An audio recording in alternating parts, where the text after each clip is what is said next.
Church greeters, getting started from scratch, how we did it at our church plant, coming up here on the Better Sundays podcast at Reachkeep.com. Welcome to the Better Sundays podcast, focused, practical, and usable advice for church leaders looking to reach new young families and impact their community.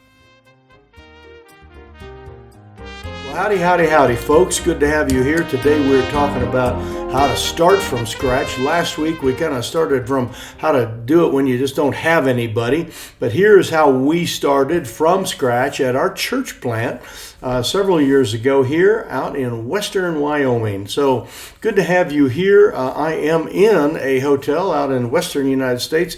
It is a cold winter day, and I am here on the road again, getting ready to speak at a church in the Utah area. But I want to spend some time with you talking about how to start from scratch and how we did it, and just some of the bare essentials. And I know for some of you are small churches, some of you are starting churches, some of you are in secluded areas or rural areas, or even just in a small church in a larger area where there's cities. You need to be able to start from scratch. And how we did it is what I want to share with you today. I think going back and getting to some of the very basics of how it happened for me, and I grew up in a Lutheran kind of background, but when I first went to an independent Bible-believing Baptist church where they really taught the Word of God, I was impressed with the people that I first met.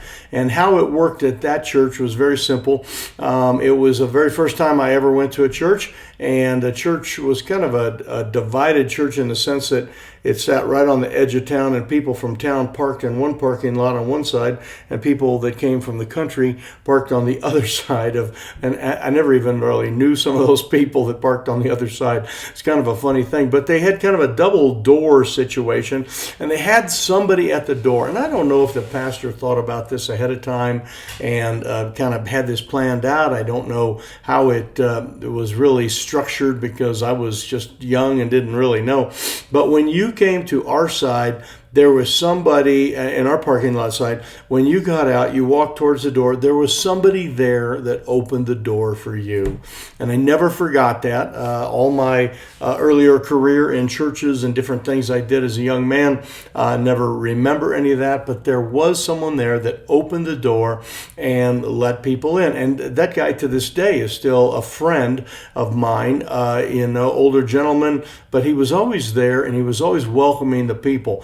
I'm assuming that at the other door, at the other end of the building, that there was somebody that did the same thing. And actually, I remember seeing someone down there. I just didn't really ever get to know them, because I always parked on the side where we came in from the western side, from the kind of the out of town, the country people came. But I remember it was just such an important thing to have someone there opening the door, and he greeted me. And then as I walked in towards a more essential area, there was other people that greeted me. And what I learned from that, which is really important before we get into getting started and having people in this position and that position, and I'm going to go through some real details for you here in just a moment.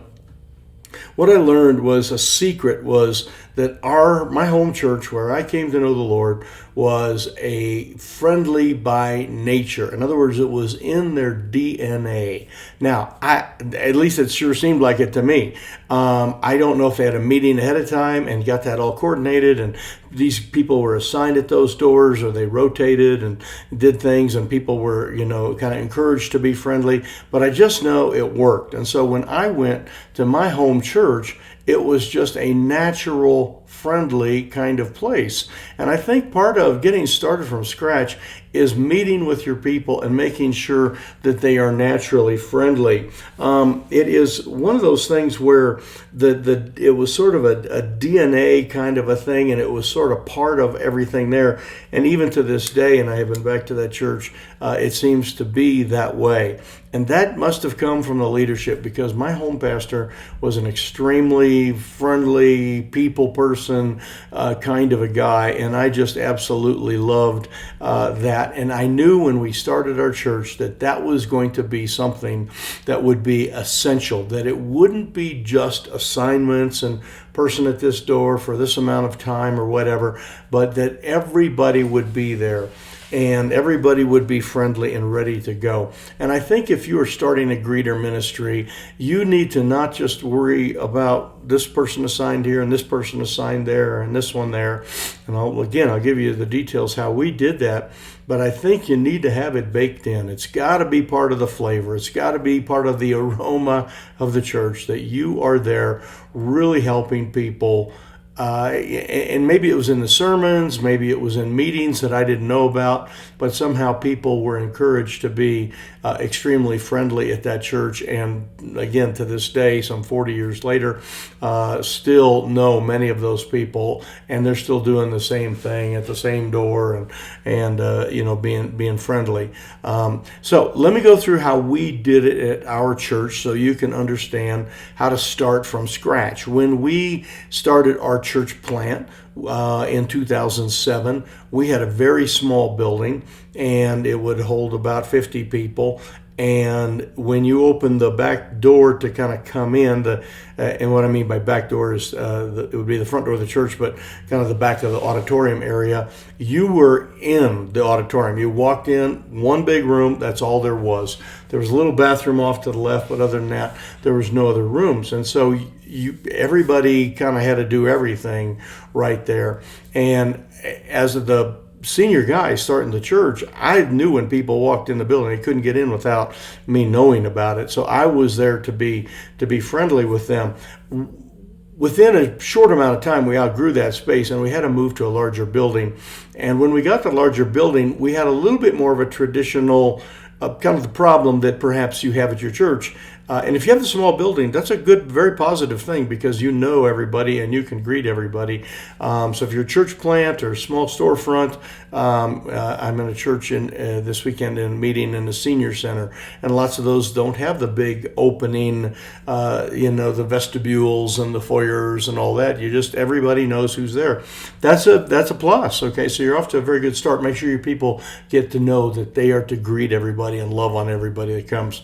But as you get a little bit bigger, and we moved into this bigger building, we ended up with a scenario where we had a front door, we had a little entry area like a breezeway between two doors, then we had sort of a foyer area, then we had a larger, what we call an atrium area with kind of a higher ceiling, and then we had our what we call our chapel or our auditorium. Sanctuary might be the word that you use. So we had several different places, and I knew that we were going to have to kind of divvy up and put people in those different places. So what we did is we started out with what I had been raised with, and that is somebody opening the door. I thought that would be the very best first impression, and I think it is one of the best things that you can do is have a friendly, smiling person opening the door, and they just give that, as we mentioned in the last podcast training here, just that friendly, positive, verbal welcoming. So we had someone right there at our very outside door, and they opened that up, and that worked out really good. Now, one of the things that we had, though, when we started moving to the bigger building is we knew that we were going to have kind of some assignments, and people would have to be in different places. So we got there ahead of time and had a coordination meeting. We call it a VIP meeting, stood for Vision, Information, and Prayer. We made about 45 minutes for the service, and we made sure that everybody knew where they were supposed to be, and I'll go through those positions in a minute. But we also had everyone was coordinated. They knew how long they had to stay there. They knew when they were supposed to be there at the beginning. And, excuse me, I'm still wrestling with this sore throat. It'll be interesting see how the preaching goes on Sunday with this. So, but they knew that they had to be at a certain place. They knew how long they had to be at a certain place, and they knew when it was what we call battle stations. In other words, the prime moments to be there. We had assignments when they needed to be there, but it was just really at those kind of key moments. They knew what those were, and we went through that with everybody at a meeting. And you'll need to do that to let people know when the key greeting moments are. For example, if you have a 11 o'clock church service, okay, greeting is most important not for your Sunday school time, because that's not when you have visitors come. But greeting is most important for your main morning service. And it's most important about 10 minutes before the service. And the greeters need to be there till about 10 minutes after, because people who come to church for the very first time, or if they're second timers or whatever, they can come late. Those of us who have been there a long time, we better be there plenty early, but they can come late. And so make sure your greeters are there from 10 minutes before to about 10 minutes after. That is your battle stations type of time. So anyway, we had an outdoor person, and we've assigned those people. We have found something, I mentioned this before, that using children or teenage boys to open the doors for adults is very impressive. It is a wonderful first impression for them to see polite teenagers. I've had people like, oh my word, this is our church, man. You got polite teenagers. No joke, that's exactly what they said. But the outside door, we then have an area where they come through this little breezeway, and there's no way to have someone in the middle. There's kind of two doors to keep the wind and snow from coming in. And once you go through that next door, we have what we call it would be a foyer area. We have a red carpet there, and we call them red carpet greeters. And our red carpet greeters are there, and they again just simply extend a hand if appropriate, shake hands, welcome, and their job, the people outside, their job is open the door. The people, the red carpet people, is to kind of give them that idea of the directions and kind of where to go, like right this way, please. Bathrooms are over here, children's programs over there, nurseries right there. They kind of just give the hello and the directions. So the first person is a hello, a nice verbal greeting, open the door. The second person is hello and some type of directions from there. We don't want to have conversations beginning right there, because people are still coming in. We have other people coming in, and it's kind of, for us, it's sort of a narrow area, and it kind of clogs things up. And you'd have to kind of look at that at your church, because we do want there to be conversations to begin to happen before the service. The greeting side of the conversation is a very important thing. We just don't want it to be outside. We don't want it to be in a very narrow little entry area there. So we let the people get into an more open area. And that is what we have is called an atrium. You may not have this, but it is at that point where there start to be choices for the people. They can go to an auditorium and sit down. They can go, again, bathrooms, children's ministries, obviously, where those things are. And there's also, we have some refreshments. We have some coffee and donuts and some granola bars, and we have some kid-friendly snacks like vegetables and cheese sticks and yogurt tubes and things along that line. So there starts to be some of those choices, and we let those people kind of work their way into it. It is in that area that we have what I feel is one of our most important elements of our greeting system that you need to have, and this is your very best people need to be there. You don't need your best people at the door. You don't need them at the red carpet area, the foyer.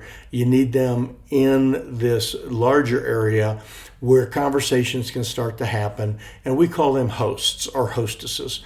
And those people are assigned, and they know that if they see somebody new, they see someone who has brought a friend, which is very common, they see someone that has children and they're not sure if the children should be with them or should go to, onto a Sunday school area or whatever. Those people are our best people, and they go right there and begin to talk to those people. Now, I'm going to give you a recommendation here of something, and that is, Pastor, you probably know who some of your best people are. Work on that. Pastor, you are probably one of those people that needs to be in that area. Now, you may not be able to carry on lengthy conversations, but you can be kind of that host or hostess and act as that. Also, many times in many churches, I found the best person to be there too is the pastor's wife. And the pastor's wife should be there. If the pastor's wife is kind of doing something else, which often they're playing the piano, we figured out a way to get past that, and that is that during that opening, kind of 15 minutes before church, we have a piano music is just simply played on the speakers or if you have a piano, another pianist, they could play. So the pastor's wife could be doing some of that greeting and that hosting and that getting to know you type of thing. People love to meet the top leadership, and the pastor and pastor's wife are the top leadership. They love to meet that. But if you have other people there that are very gifted as the hosts and all that, that is their job, and that is where conversations begin. Now, we're going to have some more conversations later, okay? We're going to show you how we do that. But that is where they kind of begin. And it is kind of the hello, how are you? Welcome, are you new in town? Oh, I see you have some children. Hey, we have a kids program. Would like me to show you where it is? All of those kind of things start to happen right there.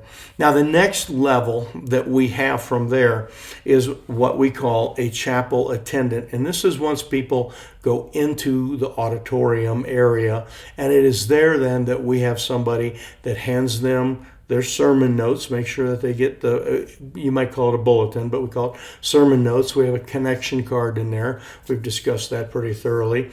And they also make sure they have a pen or a pencil, and their job is to just kind of make sure the person is at comfort. In other words, they found a good chair, they found a place, for their 5. If they have 5 kids, there's a place for 5, plus mom and dad, 7 people. Sometimes that can be kind of tricky, and our chapel attendant will kind of help manage that and make that happen.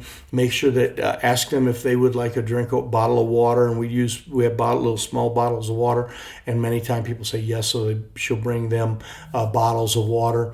Our chapel attendant also hands out little Dove chocolates to everybody and just kind of gets to know them. So there's another little relational thing going on there, but it's obvious that the chapel attendant has a duty and that they have to get to other people so they don't create those lengthy conversations. Now, the greeting side of the ministry then in most churches would end. Okay, that would be where it would be over, because now you have opening songs and music and the preaching time and all that. We took it a lot farther than that, and that what we designed our church is to be very people friendly, and we recommend that you try this. We again use the handshaking time and we usually have an opening song or two, a few announcements, and then we quote a verse together, and then we have a handshaking time. And we broke all the rules when we did this. We went to a much longer handshaking time than average. And seriously, it's like we play like 3 songs. Okay, so the 2.5, 3 minutes a song. We're talking about a 7, 8, 9 minute break there.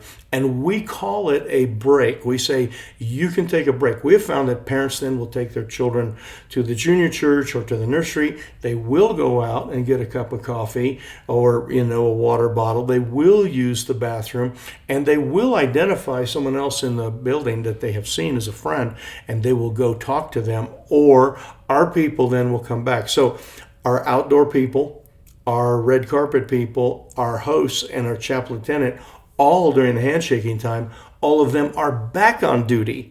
And now they are creating that second greeting, that second, how you doing? Nice to meet you. If they were an outside person or red carpet person, there has been no conversation really, just a hello. They can come in and maybe get into a little bit of conversation.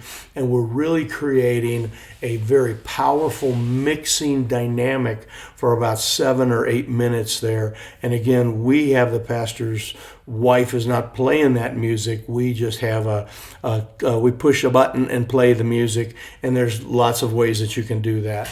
And we just do like either hymns or good conservative music that we like to play during that time. And then we come back, we join for a song, and go right into the message. While everyone is kind of standing, the pastor goes up there and leads another song and brings them back. We have found that if we meet them at the beginning there, are friendly, we get them at the handshaking time, that we really have bonded with them.